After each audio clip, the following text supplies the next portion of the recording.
We will hear argument first this morning in Case 21-1043, Abitron Austria GmbH versus Hetronic International. Mr. Walker.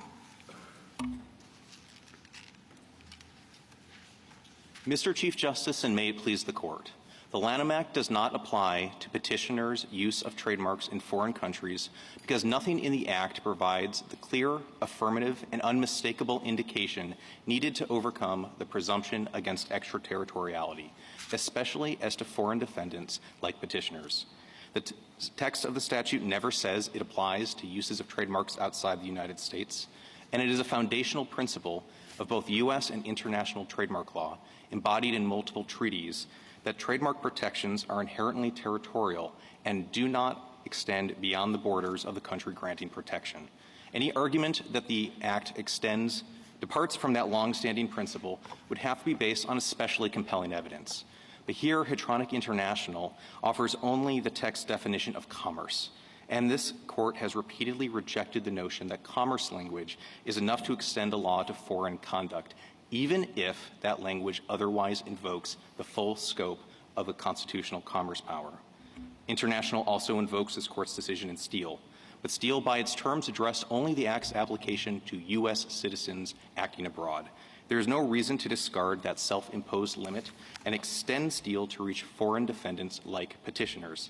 To the contrary, extending the Lanham Act's reach into foreign countries would create the very risk of international friction that this Court's current extraterritoriality doctrine seeks to avoid.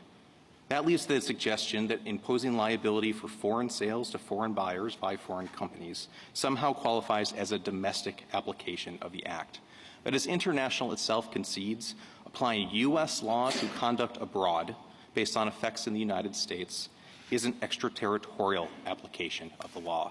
It is not a way of applying a non-extraterritorial law domestically.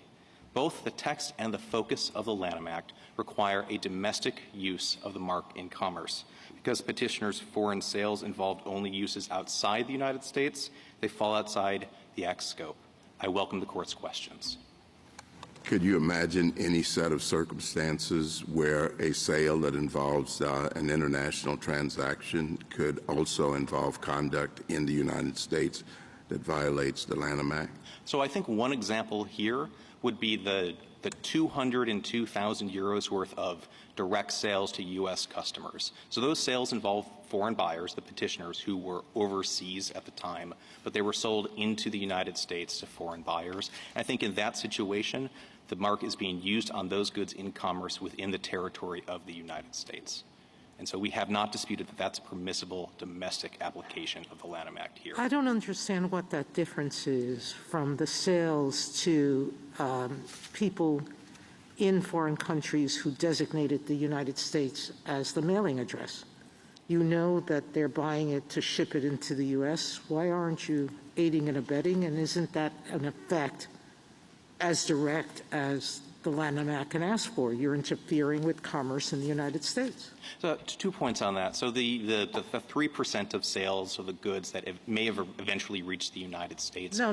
There was a bunch of goods in that second category that you sold to foreign buyers for delivery to an address in the United States.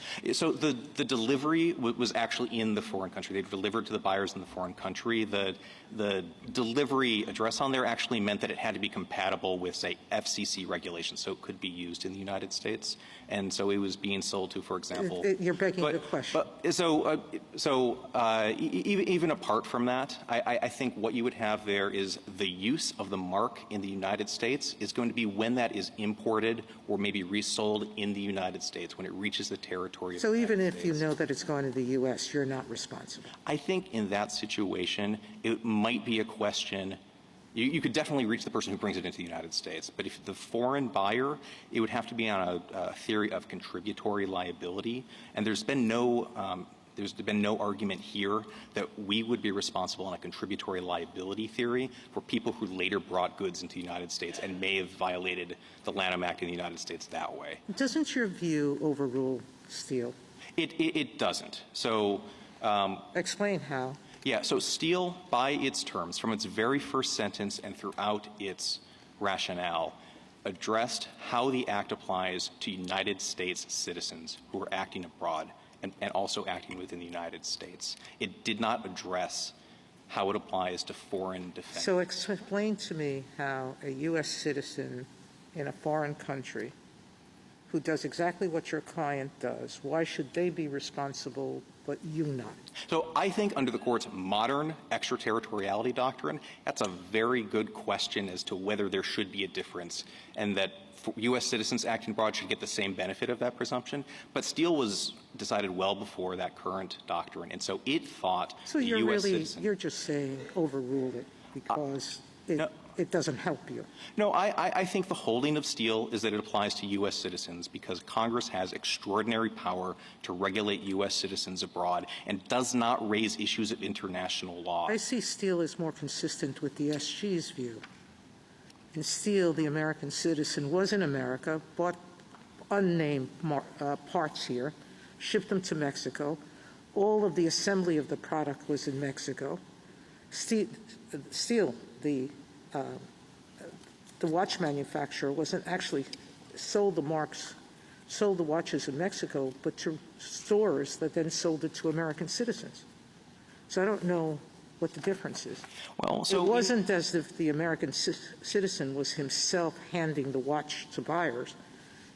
Retail stores were handing the watch to buyers, and they were coming across the border with those watches. Yeah, so Steele thought it was appropriate to apply the Lanham Act to a U.S. citizen where the mark was being used outside of the United States based on some conduct in the United States, essential steps taken in the United States, and in effect— So you ignore the whole part of the decision that had to do with the confusion American consumers had by bringing the watches to be fixed in the United States. The Court did acknowledge that one of the effects of the foreign conduct, the use of the mark in Mexico, was potential reputational or confusional harm within the United States. And so it was sort of applying one of the conduct or effects tests that courts had been using for the Exchange Act, for example, and this Court rejected in Morrison. Would Steele come out the same way today?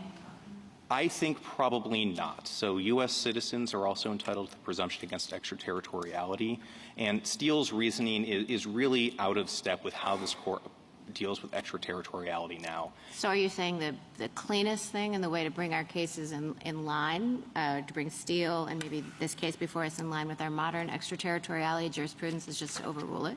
Well, it's certainly that— I know you're saying we don't have to. Yes. So I think the cleanest way to decide this case could just say it addressed foreign defendants and not U.S. defendants. The simplest, cleanest way to address the harmony of the law as a whole may be to say that Steele has no further vitality to overrule. So would it be fair to characterize your position as saying Steele would come out a different way today? It's not necessary to overrule that case, but the best way to make sense of Steele going forward would be to narrow it in the way that you're proposing. I think that's right. This Court declines to extend decisions that rest on principles that it has since rejected, and I think it's just important to respect the limits that Steele itself placed on its decision, which was we are addressing U.S. citizens because of that longstanding, deeply rooted principle that a country can govern its citizens anywhere in the world, which is something that simply does not apply to foreign defendants. And here you have the risk of foreign conflict with foreign laws and international friction that the European Union has gone out of its way to catalog, that it thinks this is going to disrupt the international trademark system, which is premised on the strict territoriality of trademark protections. It's going to violate treaties that the United States and 178 countries have joined, like the Paris Convention and the Madrid Protocols, just a few fewer members, but still many. And it's going to interfere with the administration of other countries' abilities to administer their own trademark laws within their own territories. And that's the conflict that arises from trying to regulate transactions, you know, the use of marks in the marketplace, in commerce, in foreign countries. That's the reason why Morrison declined to apply the Exchange Act extraterritorially, even though courts had been doing that for decades. And it's the reason why it held that the focus of the Act should be a clean test when we're applying it domestically. Where did the transaction that the Act is seeking to regulate occur? And here, that transaction is the use of the mark in commerce. And so it's that use of the mark in commerce that needs to occur within the United States for the Lanham Act to be properly applied domestically. Well, why can't it also be the effects of the use of the mark and where the effects took place? For example, where the confusion took place. So I think it would be unusual for the focus of a statute just to be the effects, because usually when we're talking about effects from foreign commerce that are felt within the United States, we're talking about applying a law extraterritorially. That's Well, Steele, of course, does talk quite a bit about effects. I mean, Steele is much more about effects than it is about the citizenship of the defendant. So we have Steele, and Steele is very much about how is this felt in the United States. But there's also aspects of our current law that are that. I mean, when RJR talks about the injury is just a way of saying effects, and it says we're looking for domestic injury here. Yeah, well, so in RJR, I think that's a special situation because there the court held that the substantive conduct regulating provisions were themselves extraterritorial, at least in part. And so the conduct that was being regulated was permissibly extraterritorial. And so then it was saying at the second step for the cause of action, the private cause of action, we need to apply the presumption again. And there we want to make really sure that we are not creating the risk of friction that exists when private liability is imposed for conduct occurring overseas. And so that's why we're going to insist on a domestic injury, even if you have a domestic or you have an extraterritorial statute that's been violated. And so when I look at the cases that we've done in our modern regime, there's a good deal of flexibility, actually, in how we go about picking what the focus is. And you might say, well, that's a downside of our modern regime because it's a little bit amorphous and you don't quite know whether the focus is on the act that you're regulating or instead the focus is on the people and the interests that you're protecting. But it's also the virtue of our modern law, which is we get to sort of look at a particular statutory regime and say, you know, what makes sense with respect to extraterritorial or with respect to domestic applications of conduct occurring abroad. And so there's a good deal of flexibility, and why shouldn't the flexibility be used in this context to say, look, this whole regime is about confusion. The question is it causing domestic confusion? So I have three responses to that. First, I think the regime is really about the use of the mark in commerce. Use of the mark in commerce is how you register a trademark. It's how you maintain a trademark. It's how you infringe a trademark. The registered trademark protects the exclusive right to use the trademark in commerce. So I think the entire backbone of the statute focuses on that use. And I also think context is important. And here we have the long-standing internationally recognized principle that trademark protections are territorial in nature and that foreign trademark protections don't apply within the United States. United States trademark protections do not apply in foreign countries. And so the way you can administer that is through looking at a clear test. This is my third point. Morrison asked for a clear test to avoid the confusion and haziness that you might have when you're kind of balancing factors to figure out whether something applies to foreign conduct. And Can I ask you, do you dispute that there's no trademark violation if the use of the mark in commerce doesn't cause customer confusion?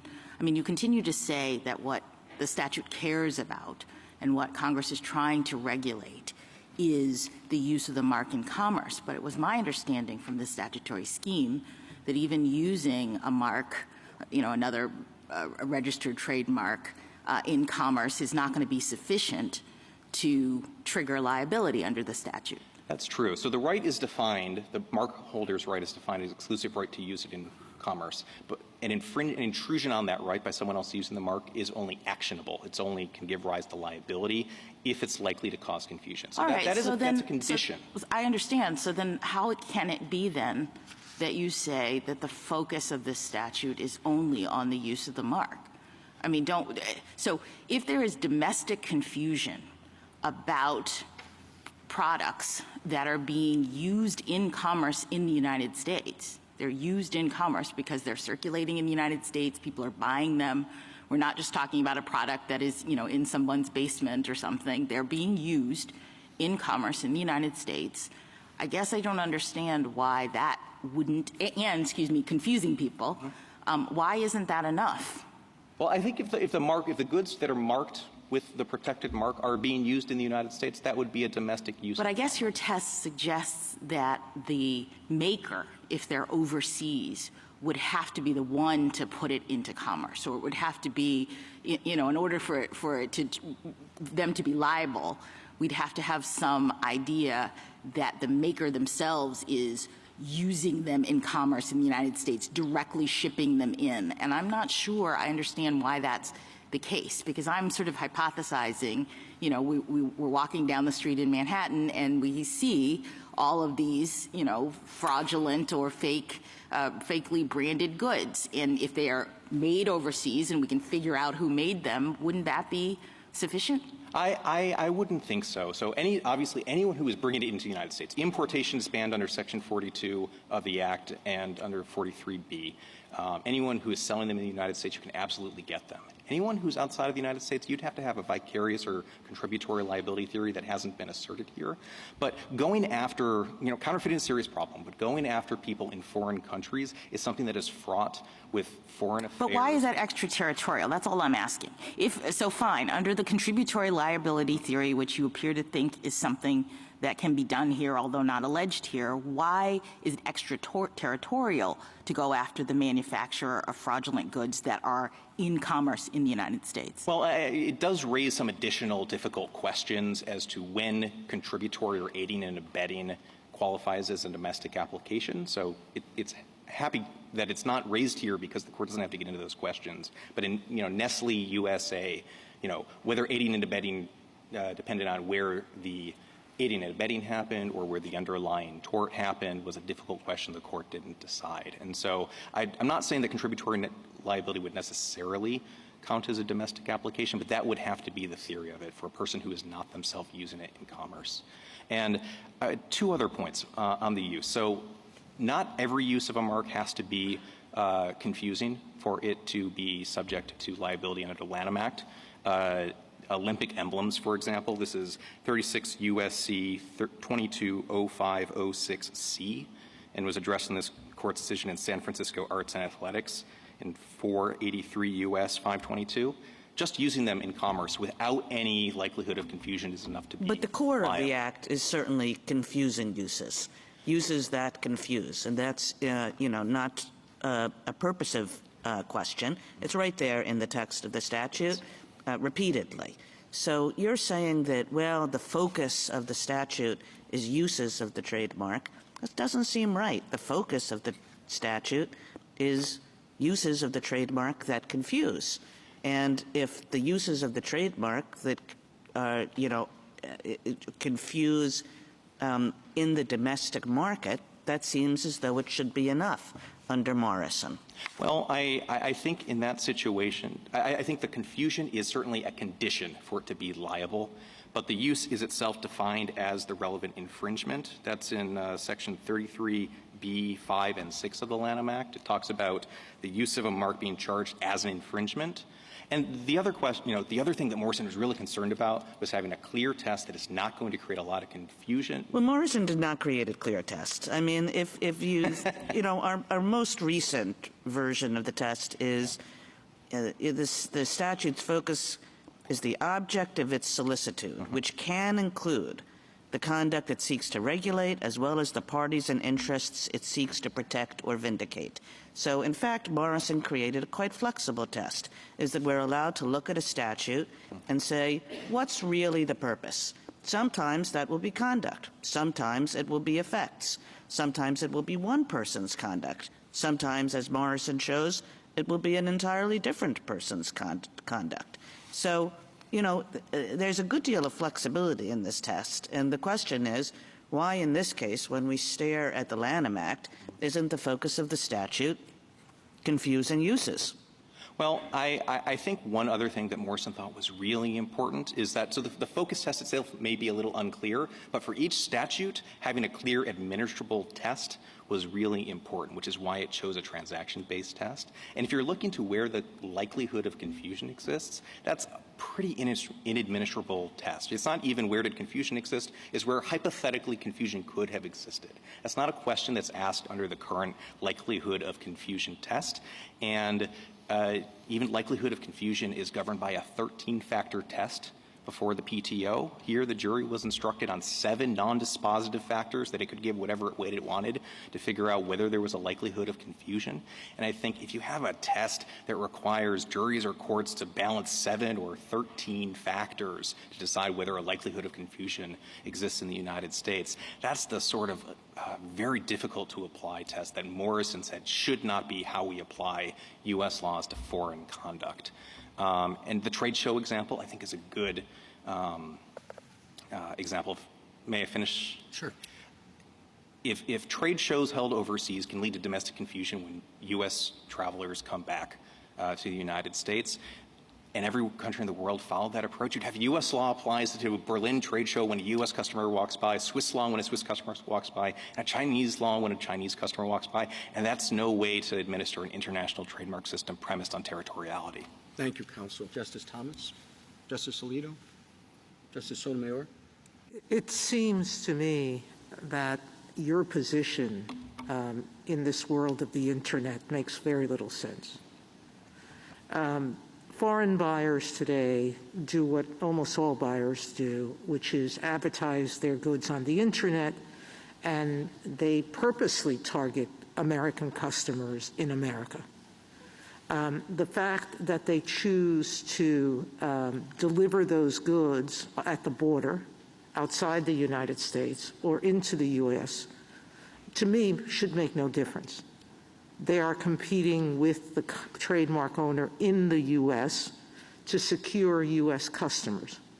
And so I just can't see your territoriality rule making any sense, because the case I gave is a version of Steele, frankly. And I don't see why overturning Steele or making it depend on the citizenship of the defendant is important.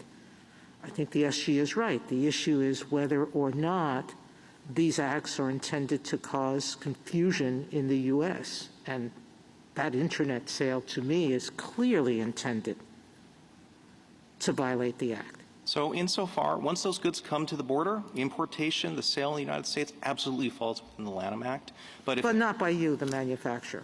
You advertised it, you delivered it to the border, and said to the customer, come with your truck or pay a freight forwarder to bring it to you across the border. Well, you're saying to me that's not actionable. barring some contributory liability, vicarious liability, I think that's right. The fact is, Why does that make sense? Well, given the purposes of the Lanham Act. So the Lanham Act was enacted in 1946, and if it doesn't perfectly match with how the Internet works today, that's understandable. Congress has actually updated in certain ways to address the Internet. But what Congress did was say it's not just the use of a mark, it's the use of the mark with the intent to confuse or confusing people. This is a clear case of intending to confuse, the example I gave, of intending to confuse and actually doing it. Yeah. Well, so I do think if it's ever going to reach someone who is only using the mark outside of the United States, it would have to be because there is that domestic effect of confusion. So well, that's part of your brief. You pretty much accept. You say as an alternative, don't rule for them, the other side, but accept the SG's test, basically. That would be the outer bound. Yes. Okay. Thank you. Justice Kagan, anything further? Justice Gorsuch? Justice Kavanaugh? Justice Barrett? Justice Jackson?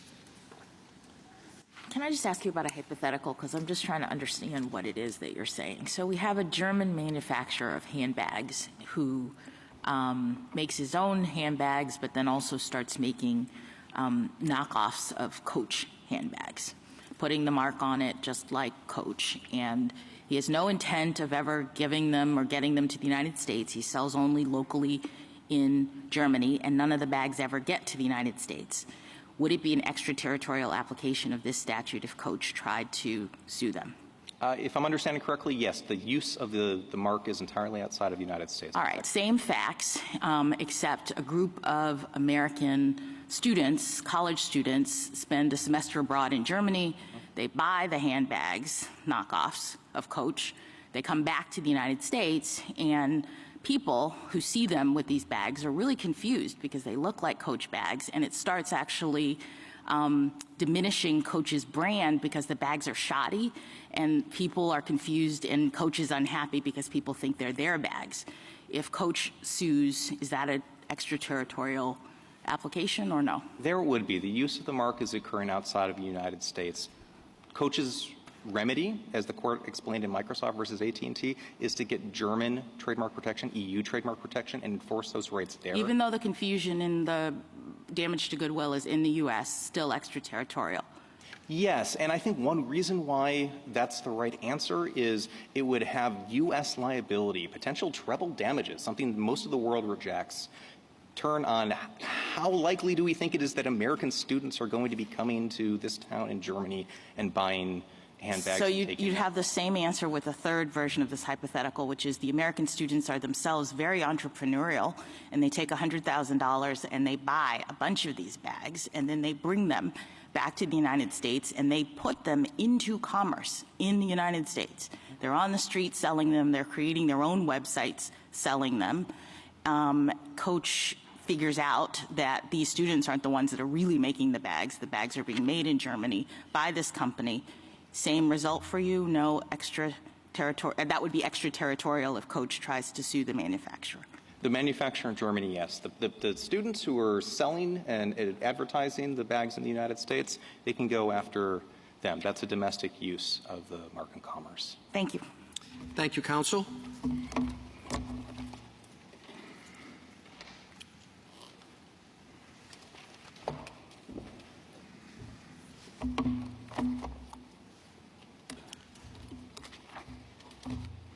Ms. Hansford?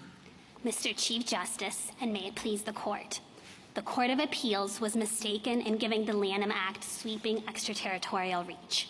At the first step of the two-step framework, the provisions here contain no clear affirmative indication of extraterritorial application. And at step 2, the focus of each provision is consumer confusion, which is the touchstone of trademark infringement. A use of a trademark that causes a likelihood of confusion in the United States is actionable, just like a misrepresentation made abroad about a security listed on a U.S. stock exchange is actionable under Morrison.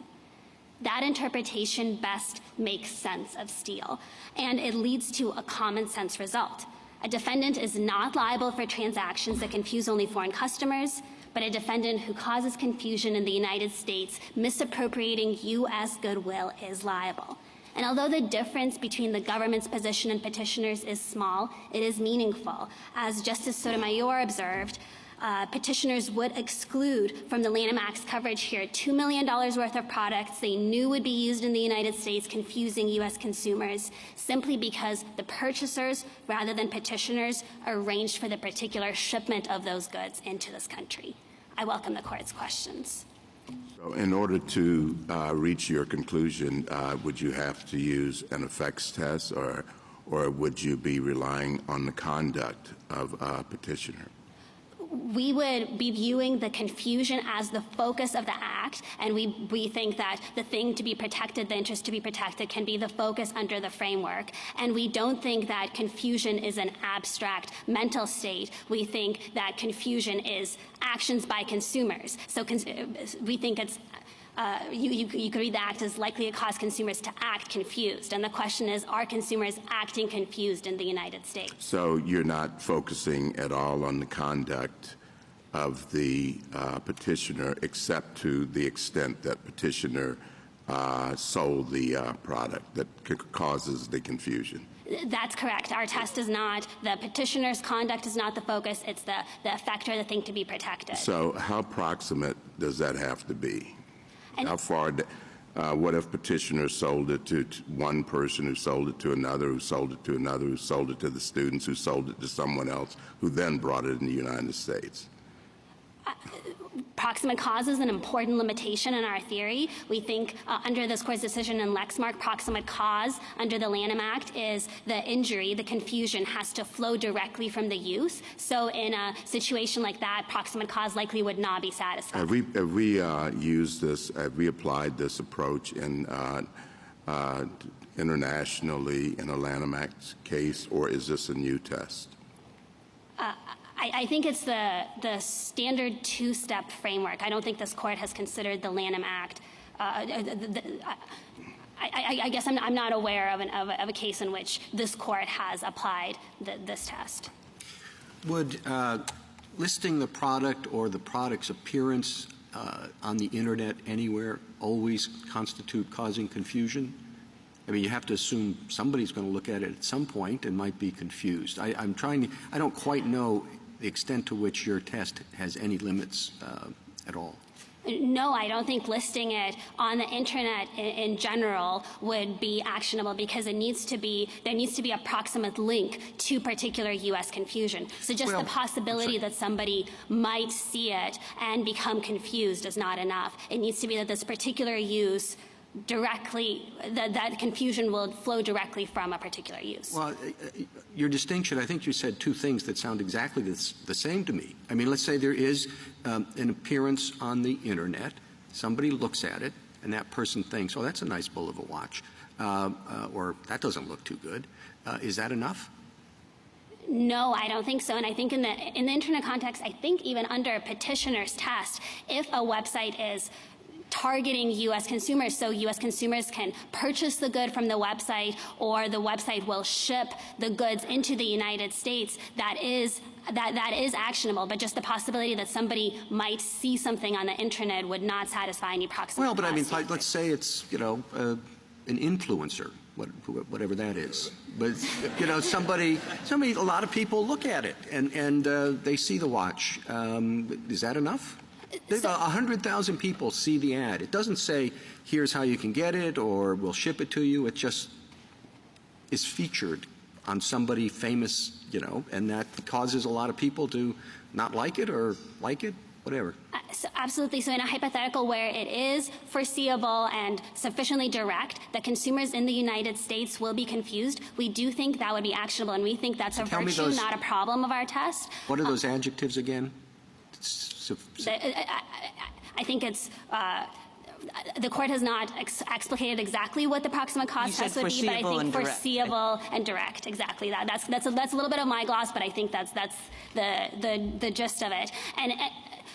But I think a key limitation on that would be what relief would be available. And the injunctive relief, in order to enjoin that, it would need to be an injunctive relief specific to the Lanham Act violation, which is the confusion of U.S. consumers. So you could tell the website you cannot ship these goods to U.S. consumers, but you can't tell it not to ship the goods to anybody. And if there's no relief, if U.S. consumers are 5% of the people who see this, and so there's really no injunction that would prevent the harm to U.S. consumers without being overbroad, there wouldn't be any relief that's available. But I do think we want that situation to be covered by the Lanham Act, because otherwise it is just a license for people to go to the other side of the border or go in any other country and put things online that are impairing the goodwill of U.S. products. And because their physical actions are occurring abroad, they would be immune. And I don't think that's the best treatment. Under your test,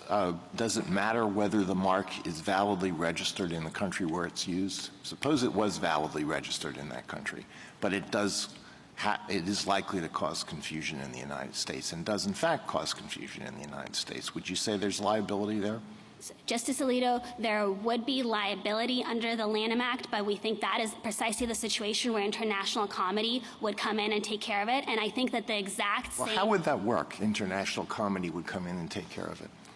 So international comedy would be a reason for the court to abstain from hearing the action, and the exact same situation would apply to petitioner's test, because on petitioner's test, conduct in Germany that ships directly into the United States is actionable. But suppose that petitioners did have a valid trademark in Germany. That act in Germany of shipping into the United States would be actionable under the Lanham Act under petitioner's theory, but also would be exercising a right that petitioners have under German law. And so I think that has to be resolved by comedy. There's going to be some small amount of overlap where the different nations' interests could come out differently. That would have to be resolved by comedy. The European Union has filed a very strongly worded brief, and they certainly don't think that your position or the decision below was consistent with international comedy. What is the reaction of the United States to that strong protest from the European Union? So I disagree with your reading of that brief, Justice Alito. We completely agree with the European Union that the decision below is deeply problematic and that it gives extraterritorial reach over foreign goodwill. But the European Union's brief is in support of neither party, and it asks for no extraterritorial application, no application under Step 1. We view the European Union's brief as aligned with us and not taking a position between our position and petitioners, because, of course, what we're doing in a Step 2 inquiry is trying to figure out which we agree that the Act applies only domestically. Only domestic applications are actionable. And then petitioner and we are just arguing about what constitutes a domestic application in this context. And we don't see the European Union as taking a position on that. What would be your answer to the third hypothetical offered by Justice Jackson? That was the hypothetical where the American students go to Germany and they buy these knockoff Coach bags and they bring them back to the United States and they sell them in the United States. Would you say that the maker of those bags in Germany is liable? It would depend on whether the maker had any reason to know that the students were doing this. If the students came to him and said, we want to buy $100,000 worth of handbags to resell in the United States, yes, we think the maker would be liable. If the maker just sells handbags and has no reason to know that these are Americans and this is to be used in the U.S., we don't think the proximate cause link to the confusion in the United States. Well, what if they bought 50 and they didn't speak any German?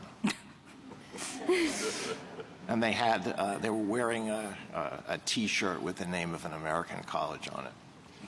Yes, in that situation, I think that the proximate cause, it would be foreseeable that this would cause confusion in the United States and the Lanham Act would apply. Of course, there would be a question of whether there's personal jurisdiction over the seller in Germany, which I think is normally a major limitation. And another limitation would be the particular relief that would be available. What if they bought 10? Same answer, but if there's, but there.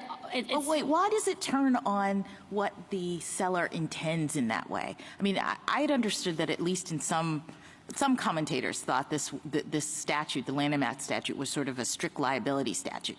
So if the 10 turn up on the street in Manhattan and they're being sold and causing customer confusion, does it matter whether the manufacturer knew that, intended that, thought that? Why does that matter?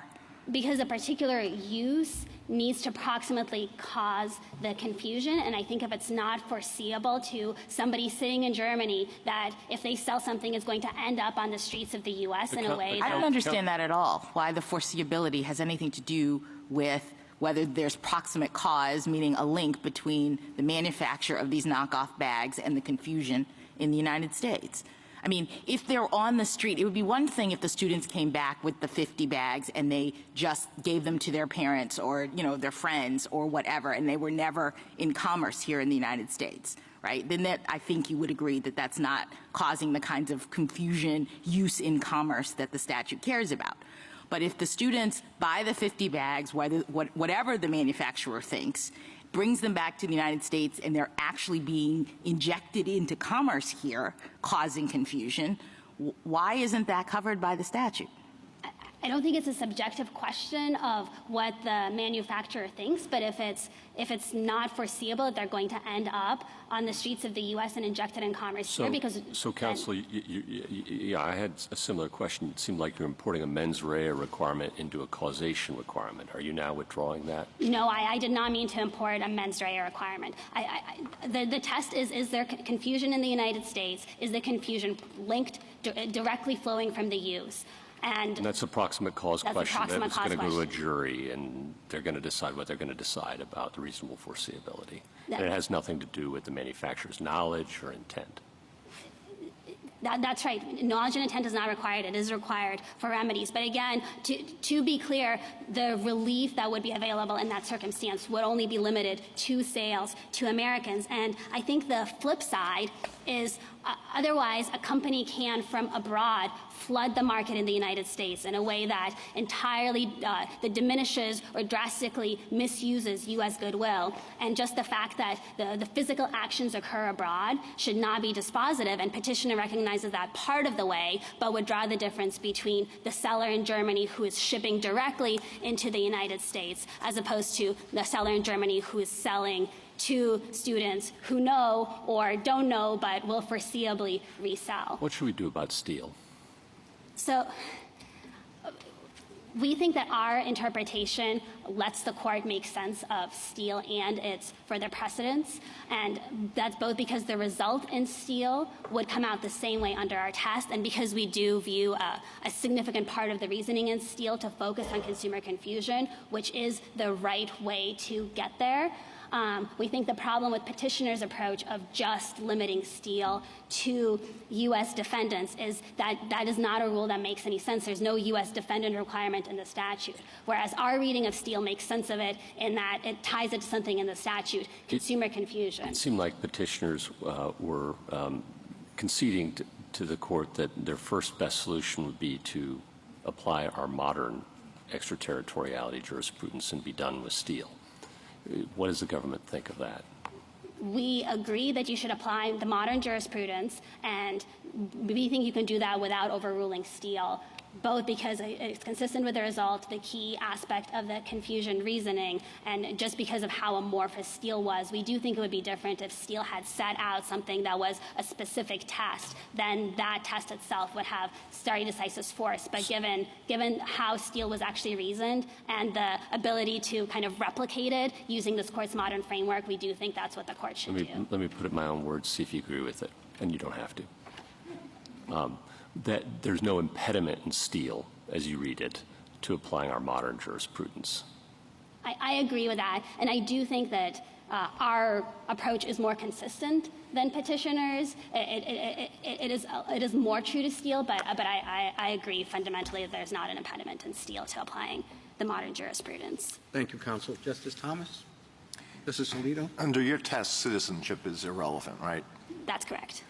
But in Steele, it seems to have been quite relevant. The very first sentence of the opinion points out that it defines the issue, and it refers to a citizen and resident of the United States. So you are really asking us to overrule Steele in part, are you not? We do disagree with that aspect of Steele. Now, it's not presented here, so you don't need to opine on it. We think the better reading is that it's not that it's not a relevant factor. But there are, for instance, Steele also reached his conclusion as a matter of subject matter jurisdiction. It thought this was a question of subject matter jurisdiction. It's pellucid under this court's precedents. That's not correct. And I don't think the court would have any hesitation in saying, well, that piece of the reasoning was incorrect. And so we view the citizenship as a little bit of something you can set aside, just given the ability to apply the modern framework and replicate kind of the heart of Steele in terms of the confusion.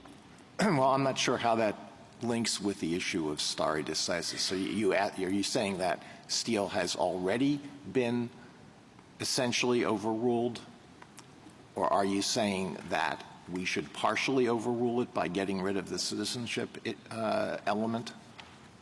I guess I think of stare decisis as attaching to the holding of the case, and particularly because it doesn't set out a particular test. It just sets out these three amorphous factors without saying how they should apply. The courts of appeals have taken themselves as free to form different tests based on Steele because of how amorphous it is. So I don't think anything needs to be overruled, even though there are aspects of Steele that the court would not bring forward. But again, on the citizenship in particular, while we don't see a principled reason in the text that citizenship should be relevant, and so it's hard to turn on that as a distinction of Steele, the court does not need to opine that in this case because this is not a U.S. citizen. Well, if I were looking for the holding in Steele and I were back in law school, I might look at the first sentence of the opinion, which says the issue is whether a United States district court has jurisdiction to award relief to an American corporation against acts of trademark infringement and unfair competition consummated in a foreign country by a citizen and resident of the United States. So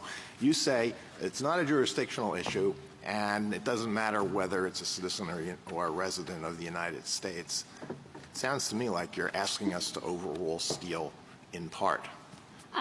Justice Alito, if you read that as the holding in Steele, then I think that this is just a situation where Steele presents no impediment because it's not a U.S. citizen issue, and then you would kind of take Steele out of consideration in deciding between us and petitioner's position, and we think that our position about what the focus of the statute is the correct one from first principles. The core of trademark infringement is consumer confusion, and if ever there were an object of solicitude, I think this is a really good example, in addition to being really parallel to the structure in Morrison.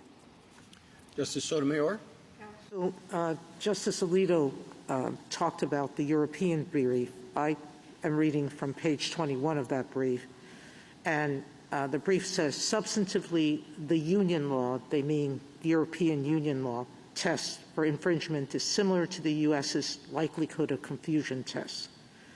A court in any member country, including Germany, that is competent to rule on trademark infringement would assess whether there exists a likelihood of confusion on the part of the public. And it goes on to say that the test for that in these member countries concerns use that occurs in the Union or in individual member countries.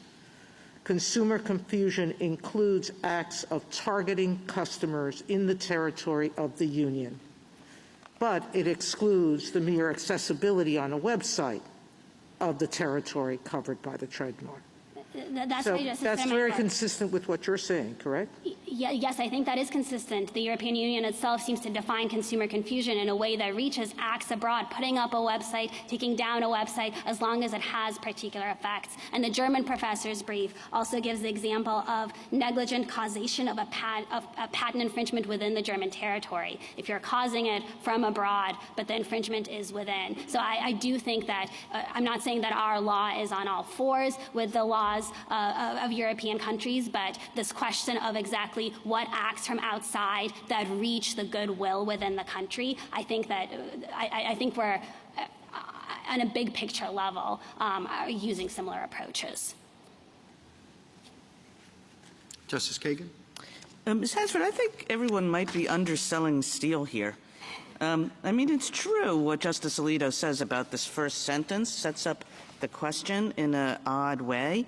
But the actual holding and heart of the opinion is on page 286, and that's where the court says, it says, okay, we deem the Lanham Act's scope to encompass petitioner's activities here, and then it says why. Why do we deem it that way? His operations and their effects weren't confined within the territorial limits of a foreign nation. He brought component parts of his wares in the U.S., and Belova's filtered through the Mexican border into this country. His competing goods reflected adversely on Belova's trade reputation in markets cultivated here as well as abroad. So in some ways, I mean, what Steele says here on page 286, it doesn't use the two-step terminology that we've developed, but this is basically the second step as we've understood it. I agree with that, Justice Kagan. I think the best reading of Steele is that it's the test is remarkably consistent with the test that you would reach under the modern framework. So this is not a situation where you need to, now that you're considering how to interpret the Lanham Act, reject this court's modern precedents and adopt some textual amorphous approach, because Steele reaches the right result. It says that consumer confusion is the focus. For exactly the reasons that you're suggesting we ought to apply under what has now become a structured second part of a two-part test. Yes, so we think that Steele is consistent with our approach and is a great reason to rule for us and to pick our position over petitioners. But we also think you can get there various other ways. Justice Gorsuch? The focus of a statute. It's pretty, I'm not sure how structured that really is, our test. I think of it this way, that the question is when does the legal action accrue? And under the Lanham Act, you have to have consumer confusion for you to have a cause of action, generally speaking. what's wrong with thinking about the focus of a statute as when it accrues? And the result in this case is that consumer confusion is the focus because it's. It doesn't change the outcome. Yes. It's just instead of asking kind of a metaphysical question about a statute's focus, which seems to me to kind of call for a legislative seance, what were they really up to? We could just ask when the cause of action accrues. Is there any daylight there in your mind? So there does not seem to be any daylight in this particular case. Standing here, I can't, I'm not entirely sure whether it would cause problems in other cases. It seems like a reasonable approach. The one thing I would say is I do think that there's some flexibility in the inquiry because you're trying to understand what it was that is the object of the statute solicitude, such as that's the part that Congress wanted to apply. That legislative seance thing, yeah. The legislative seance thing. Okay. But I do think that what you're saying about when the cause of action accrues in many ways tracks what the court did in Morrison because it emphasized that it wasn't just a misrepresentation, it's the subset of misrepresentations in connection with the securities markets. So that does seem consistent with the mode of reasoning in Morrison, and precisely the mode of reasoning we think determines this case in our favor. It's just that I don't want to commit to that position without thinking through all the implications. Thank you. Justice Kavanaugh? In how you would deal with Steele, I think you're saying that it would be a mistake to leave the law after we decide this case in a place where there's a different rule for U.S. defendants and foreign defendants. Yes, I think that would be one technical way of getting around Steele, but it's not ideal because it does not make a lot of sense why that would be a distinction. There's just nothing in the statute that distinguishes between the different types of I defendants. agree with that, and then can you add to that? Would there be problems created by having one rule for U.S. defendants and a different rule for foreign defendants and how the statute applies? I get your point about the logic. I'm wondering if the logic translates into real-world problems as well if you left the law in that place after we try to deal with Steele. Well, I think if you allow the statute to have extraterritorial reach where U.S. defendants are involved, the problem is still that allows the U.S. to regulate consumer confusion in other countries and to regulate misappropriations of foreign goodwill anytime you have a U.S. defendant. And so the comity considerations in that circumstance may be a little bit less because it's a U.S. defendant, but we still think it's a problem to have U.S. law be governing effectively the trademark rights under the territoriality principle in other countries. Thank you. Justice Barrett? Justice Jackson? So I, like Justice Gorsuch, are trying to figure out what's really going on here in terms of, whether it makes sense to talk about the statute's focus in this way. And I guess I'm struggling with what appears to be your reticence to have use in commerce be a part of the focus. I thought of it as use in domestic commerce, meaning these items are circulating in domestic markets in a way that causes customer confusion. And if you think of it in that way, I think that you avoid some of these hypotheticals about internet, manufacture overseas, advertising overseas, that are just confusing people in the abstract in the United States. The items have to be here being used in commerce domestically, and that's causing confusion. Is that a problematic way to think about this? So we would disagree that I think that would be kind of having two focuses. Yes. But it's not, I guess it's not clear in that situation. The court has never had two focuses before. Not in Morrison? You didn't read Morrison as having more than one focus? No, we think the misrepresentation can happen abroad, and I think there are different focuses for different parts of the statute, but at any particular time, there's just one. And I guess to give you a more concrete reason, I think that on our view, if there's confusion in the U.S., that's true even if there is no commerce in the U.S. So in this case, if the purchasers if the purchasers bring in goods just for their own use, but they're bringing in the Bulova watches for their own use and they're breaking and they're forming a bad impression of Bulova here in a way that impacts their future sales. We don't think that it matters that the purchasers weren't reselling the watches or that there wasn't additional commerce going on I in the see. United That's my States. step 2 hypothetical. You think it still covers. I mean, that's my second hypothetical. The students are bringing the bags back just for themselves, and they're breaking down, and people are going, ugh, we don't want to buy Coach bags as a result. You still think the statute We covers still that? think that's covered. Thank you. Exactly. Thank you, counsel.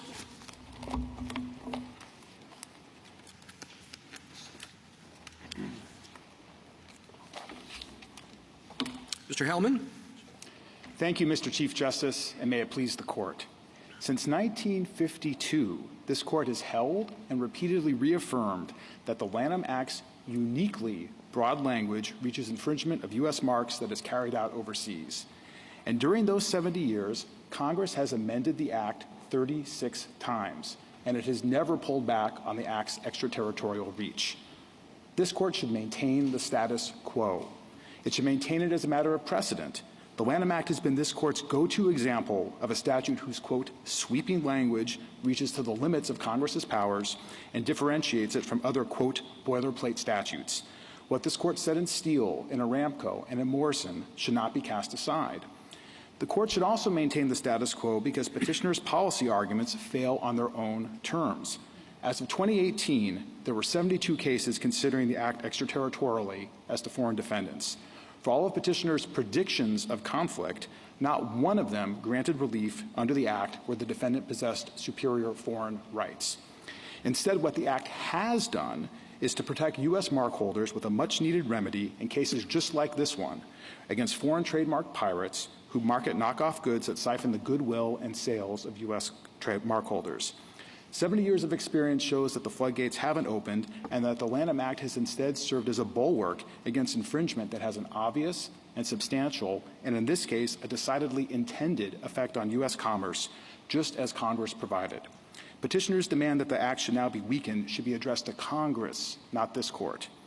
But even if the Court were to conclude that the Act applies only domestically, it should still affirm because petitioners' infringement implicated both concerns of the Act here, harm to mark holders and harm to consumers. Hedtronic suffered from infringement right here in the United States, and petitioners obtained their ill-gotten gains from a web of infringing uses, all of which were likely to confuse American consumers. And with that, I'd be happy to answer the Court's questions. What are the limits of your argument? Let's, consider the application of your rule to purely foreign transactions. Yes. But you think it has an effect on your company? Yes. Is there any limit? Is there approximate cause limit? Yes.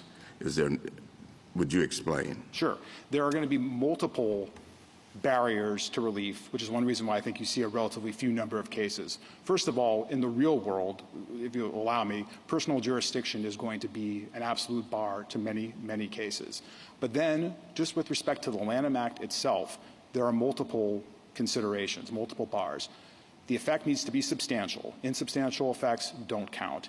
Secondly, the nature of the Lanham Act likelihood of confusion test distinguishes between uses, between marks that don't look the same, that aren't for the same products, where the plaintiff's mark isn't well known in the area, where the defendant acts in bad faith. If I just may, what those factors work out to in practice is, one vision of this is somebody's out there in a foreign country using the same mark that happens to be the same as a U.S. mark, but there's no competition between those goods. There's no confusion between those goods. Those claims are going to fail at the liability stage.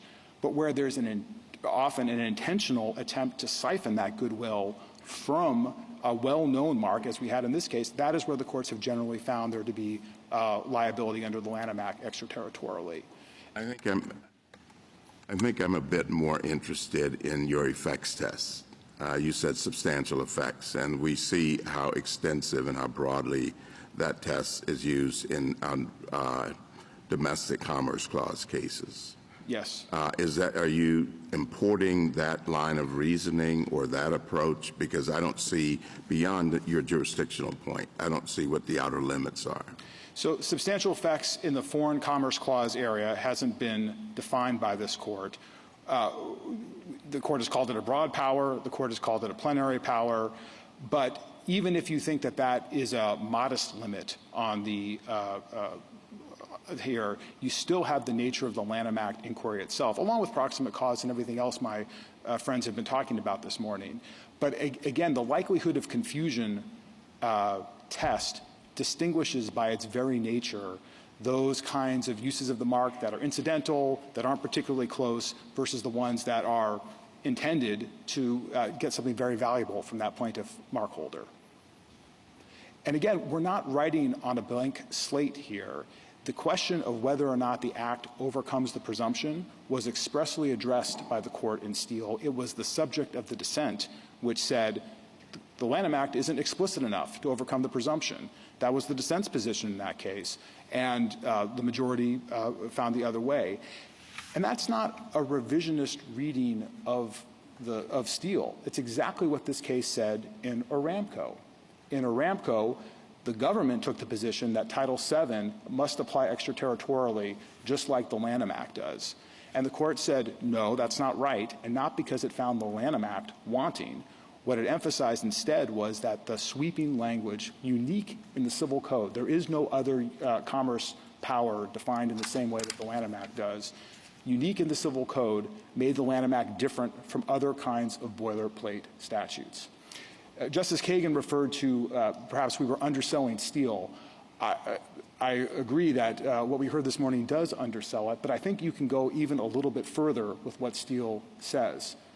Steele, as Justice Kagan quoted, talked about the infringement harming Belova's reputation, not just in the United States, but in markets abroad.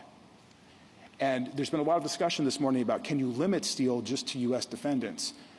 I don't think that's giving the case a coherent reading. I do not believe the court said in Steele, it would be quite surprising if it did say, that U.S. statutes apply extraterritorially so long as there's a U.S. defendant.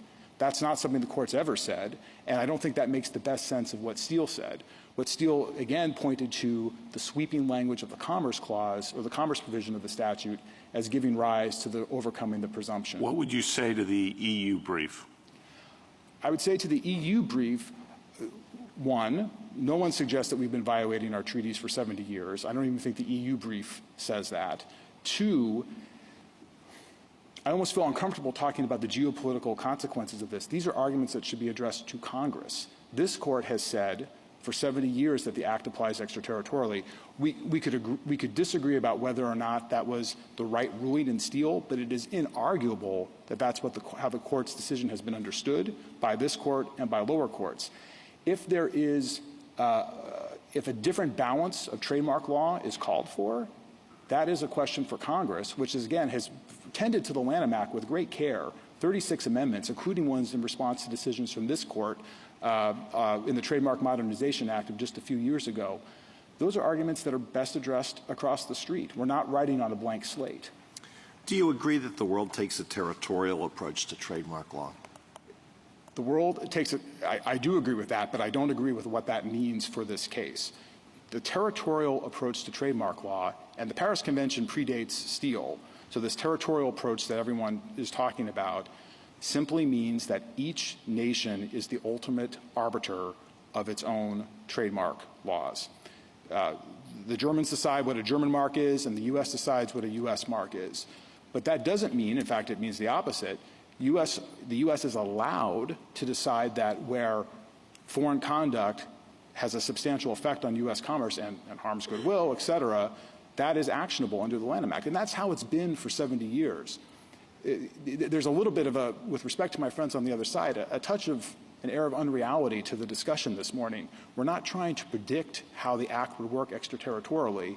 It has been working extraterritorially for 70 years. And again, I hear my friends on the other side saying, maybe that wasn't the right decision. We certainly think it was, but no one can dispute that has been the law. And normally when this court is pressed with an argument that says it ought to reinterpret a statute, based on intervening elements, that's where it usually says go to Congress. Do you think that the Lanham Act reaches every act that Congress could regulate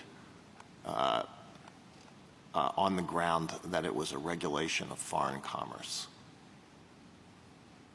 I think I'm a textualist. It says all commerce that Congress may lawfully regulate. That is the only time Congress has used that language in any statute. So yeah, no. Yes. And what I'm asking is that equivalent to the full scope of the Foreign Commerce Clause? Anything that occurs in Germany or any other foreign country that Congress could regulate would be within Congress's constitutional power to regulate. That's what the Lanham Act reaches. That is the best reading of the text. It's what this court said it meant. And I'd also point out this wasn't an accidental happenstance holding in Steele. Steele pointed to the Morris case and the vacuum oil case as examples of earlier trademark laws being applied to foreign defendants. Well, how does that fit with your substantial effects and proximate cause test? Sure. Substantial effects is baked into the test of what Congress, when you ask how far can Congress go, substantial effects is a constitutional limitation on that, as I understand it from this court's cases. So you need to have substantial effects. Then the Lanham Act just talks about the regulation of commerce to that extent, but there remain background principles, including the text of the statute, talking about the remedial principles for what it would mean for when you can get certain remedies and when you're entitled to relief. This is a liability question in the first instance. So there's no inconsistency there. And again, this is how the Act has worked for, I hesitate to repeat myself, but it's important. It's pretty rare for this court to have 70 years of experience with the statute, Congress acquiescence in that, and then to say, I think my friends on the other side are suggesting that you give Steele a much narrower reading than what it actually said. So can I ask you, just in terms of your liability principles here, Yes. Are you saying that you view Steele and the existing law with respect to extraterritoriality to allow for a trademark infringement claim to be brought against a foreign company that is using a mark in the foreign country to make goods that never leave that country, never come to the United States? It would be harder to have a substantial effect on U.S. commerce in that case, but my test is the following, and I follow the text of the Act to come up. This is how I reach this result. The question is it a use in commerce, meaning a use in commerce that Congress can regulate, that is likely to confuse? But Congress can't regulate foreign commerce, correct? I mean, if these products are just being bought and sold in a foreign country, our Congress would not be able to regulate that. I think that's probably right, Your Honor. All right. So even if that use in commerce in a foreign country is causing domestic confusion somehow, let's say people see it through the internet, they see it on television, they're somehow confused. I don't know. I can't think of a way, but let's say that's the case. Is it your view that even if we can determine that there is a substantial effect, people stop buying the original product in the United States based on the fact that there is a mark being made on this product in another country, but those items never reach the United States? Your view is the Act applies?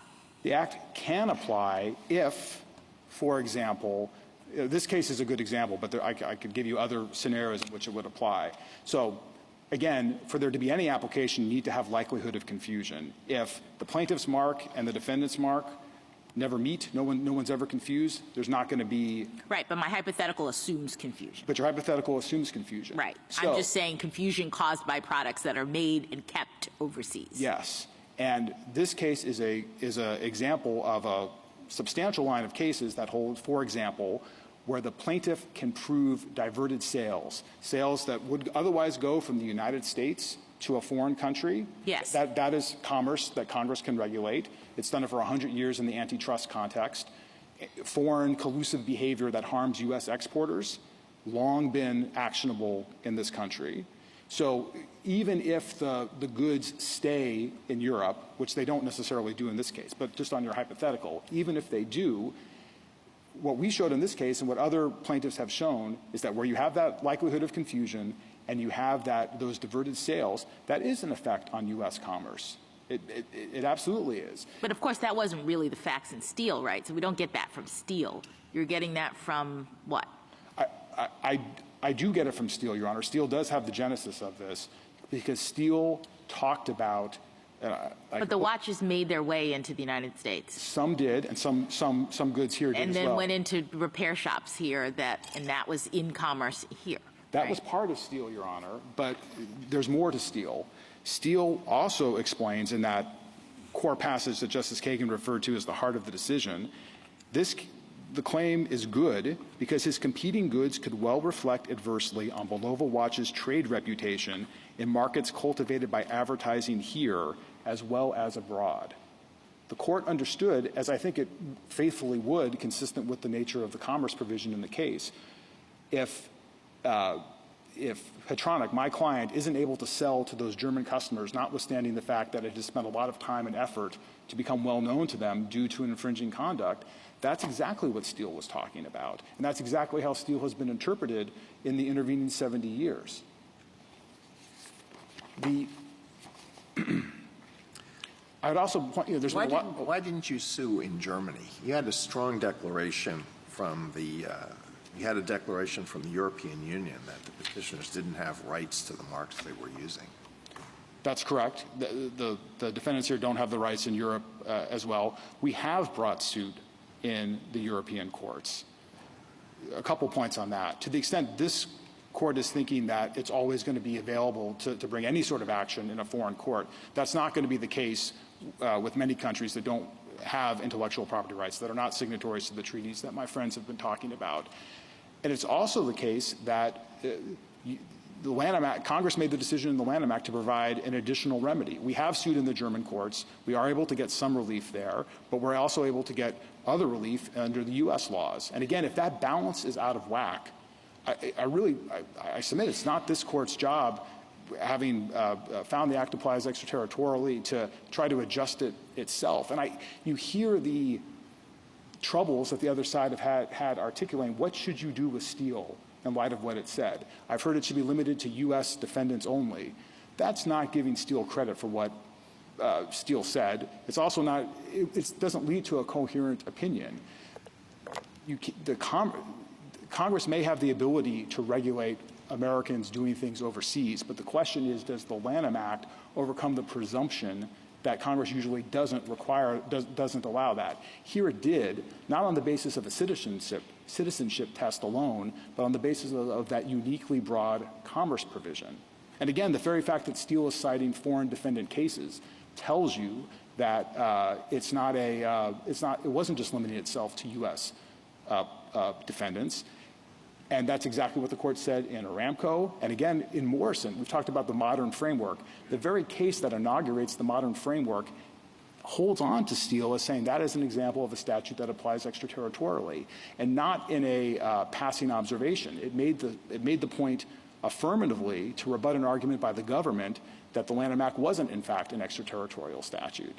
So again, Zelig-like, the Lanham Act appears in your court's cases to say, where this court has pointed to as it being different and special, and I submit with 70 years of experience behind us with it, the right course is to allow Congress to change it if Congress so sees fit. The other point I'd make about the international nature of this question is there's one entity that submitted an amicus brief that represents both U.S. and international interests in this case. That is the INTA brief, the International Trademark Association's brief. They, along with the other trademark associations in this case, all say that the Act should apply extraterritorially. All of them hold to that. So, again, with 70 years behind us, the proper course for this court is to continue to allow the Act to apply extraterritorially. If I may, I'd like to talk a little bit about the domestic focus aspect of the case as well. We certainly agree with the United States that uses that pose a likelihood of confusion to American consumers fall within the Act under that kind of domestic focus theory. But that's really only half the story in terms of what the Act is concerned with. The Act is also concerned with harm to mark holders. That's right there in the intent, the enacted intent statement of purpose of the Act. It's also what this Court has said time and again when talking about the purposes of the Lanham Act. It's double focus, or doubly concerned, both harm to the mark holders and confusion. Justice Gorsuch, I heard your suggestion that perhaps you look to when the act or when the claim accrues as understanding when the focus might come into focus. Well, that likelihood of consumer confusion is simultaneous with the harm to goodwill. Those two things are two sides of the same coin. And so we suggest that if the Court is going to look to a domestic, treat the Act domestically, it should not limit itself to just one focus, but both focuses that are mentioned right there in the stated purpose of the Act and capture what the Act is concerned with. Loss to goodwill, harm to goodwill is just as important under the Act as consumer confusion. In fact, it's so important that consumers aren't allowed to bring lawsuits under the Act for their confusion. The only entity that's allowed to sue under the Lanham Act is the mark holder. It's a mark holder only. That's what the Court said in Lexmark. Only the mark holder has standing to bring suit. And if the Court understands the Lanham Act in that domestic way, it should affirm, because the evidence here showed that there was harm to the mark holder right here in the United States with Hetronic, losing diverted sales and reputational harm. Again, we had a whole trial in this case along with injunctive findings by the trial court. The record in this case shows that Hetronic was plagued with complaints about devices that its customers thought were Hetronics when in fact they were the infringing devices. That kind of harm to reputation evinces both consumer confusion and harm to the mark holder. Both of them are uses of are foci of the Act, and both of them should be considered to the extent that the Court has treats the Act as in terms of a domestic application. I should have gone through the record more carefully, but I thought that the petitioner's product looked like your product, but had a different name on it, correct? It looks like our product, and it has a different name, but what they said was, the Hetronic it's now us. So it's not the product that caused confusion. It was the acts of the petitioner, because the petitioner was representing they were you. Is that it? It's both. I mean, the similarity of the devices. They looked the same, but they had different names. Yes. All right. But I think that if a consumer sees those things, the next question is, are they the same product? Because I know many consumers go abroad and know that the counterfeit items are knockoffs. They want to pay the lesser price to have the value of the mark. So there's no consumer confusion in that. Right.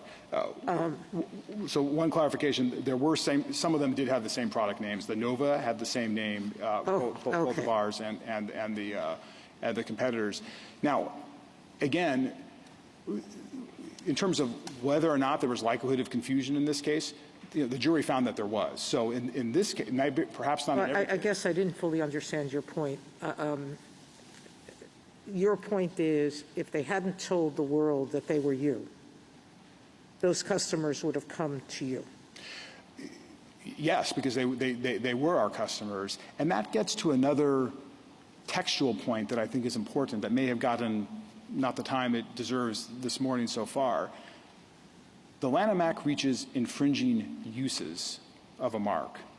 A use is not just a sale. A use is, to quote the statute, the offering for sale, the distribution or advertising of the good. So the Lanham Act, if the Court believes that uses that are likely to confuse Americans fall within the Act, then it should follow the Act's text and recognize that advertising, offering for sale, those are the kinds of uses Congress was concerned with just as much as the sale. And so when you have something like a trade show, in this case, where literally there's our booth and the other side's booth, and they're saying that they're us and they're offering their product for sale, it's that use that is the the evil that the Lanham Act looks to in the first instance, and then if there's consumer confusion and loss of goodwill from that use because it's infringing, that's when you have a violation that accrues. And even if that trade show is in Germany? Even if that trade show is in Germany, because otherwise you're going to be setting up a system where you really will be giving a recipe to infringers to target Americans, to flood foreign markets with foreign goods. Well, I understand, but you're saying that Steele actually goes as far as saying that if there's a trade show in Germany where you're there with your products and what's the name of this? Arbitron? Arbitron. Arbitron is there with their products in 2 adjoining booths, that's a violation of the Act just because they're advertising products that are using your marks? It could be a violation, and was in this case, because of the likelihood of confusion that resulted from that use. It's not going to be the case. I don't know what marks are being used around Europe or in other countries right now. Most of them aren't marketed side by side with the real thing, with someone claiming that they're the actual mark holder. That's what this case is, and that's why that use was likely to confuse Americans. And and even under the government's test, if it's likely to confuse Americans, then that is the kind of use that the Act prohibits.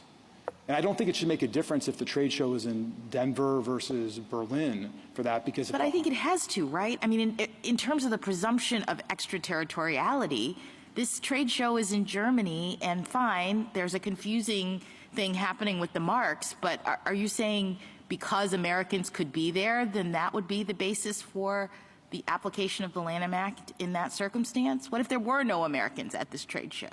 If there's no, under the government's view, under the test the government's offering, the question is likelihood of American confusion. We're just asking for normal trademark law to be applied. Normal trademark law recognizes 3 kinds of confusion. There's initial interest confusion, there's confusion attendant with the sale, and there's post-sale confusion, where the good is circulating around. Those are any of those uses that lead to, in a causal way, those kinds of confusions are actionable under the Act. So we're just in this part of the case, we're just simply saying apply trademark law as it's. In fact, in every part of this case, we're saying apply trademark law as it has been applied. But particularly in this instance, yes, if someone is out there targeting Americans or such that there's a substantial effect on U.S. commerce due to that confusion with Americans, that is actionable. Otherwise, if you don't hold that, you are really giving a license for all sorts of manipulation of the kind that I think petitioners were talking about. Someone doesn't sell directly to Americans but knows that Americans will see it. The Lanham Act should be available, has been available. If anybody's going to say that the Lanham Act doesn't reach that kind of thing, it should be Congress, not this court, given the history of the Act in this court to date. Justice Thomas? Justice Alito? Justice Kavanaugh? Justice Barrett? Justice Jackson? Thank you, counsel. Thank you. Mr. Walker, rebuttal?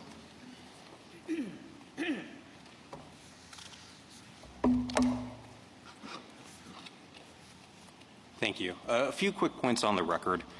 The only complaint that Hitronic International actually received from a customer was a European customer, and they actually, as soon as they saw the genuine Hitronic part, they said, oh, that's not the product that I have. They told them apart on site. That's JA34.